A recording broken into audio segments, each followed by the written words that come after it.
To see is to believe. Ngunit paano kapag wala ka nang nakikita? Paano kung ilang buwan ka nang nagdarasal, ngunit walang sagot?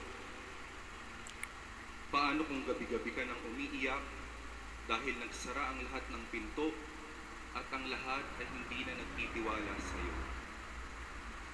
Maniniwala ka pa ba? Magandang umaga po sa inyong lahat. Nawa po ay nasa mabuti kayong kalusugan at kalagayan.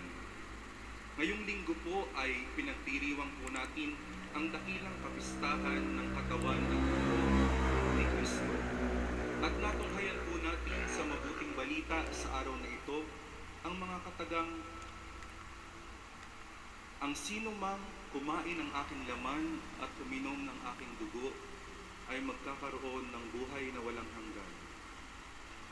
Napakahirap unawain, napakahirap intindihin. Kaya nga po't natunghayan din natin sa mabuting balita sa araw na ito na nagtalo-talo ang mga Hudyo.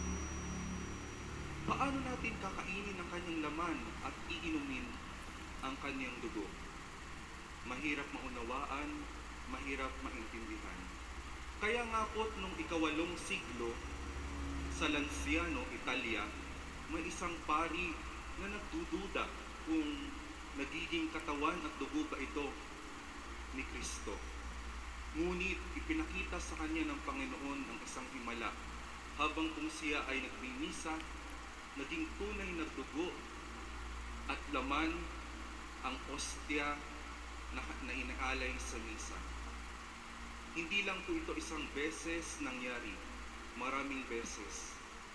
At ayon po sa pagsusuri, magkakagaya at magkakauri ang mga tissue na nakuha doon sa consecrated host na naging tunay na katawan ni Kristo.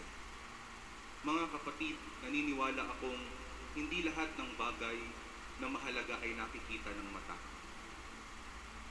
Naniniwala tayo sa hangin, ngunit hindi natin nakikita. Naniniwala tayo sa pag-ibig at handa tayong masaktan dahil naniniwala tayong meron ito. Naniniwala tayo sa Diyos kasi sumisimba tayo bagamat hindi natin siya nakikita. Maaring ang karamihan sa inyo ngayon ay pumasok sa simbahang ito na may mga agam-agam sa puso, mga hinaing, mga problema, gabi-gabing umiiyak at nagtatanong sa Panginoon, hanggang kailan? Lord, bakit parang ako lang? Mahirap intindihin, mahirap unawain. Ngunit sa linggong ito ay tinuturuan tayo ng Panginoon na magtiwala sa Kanya. Manali sa Kanya kahit hindi natin siya nakikita. Mga kapatid, naniniwala akong may 3 paraan ng Diyos kung paano sumagot sa ating mga kahilingan, sa ating mga dinarasal.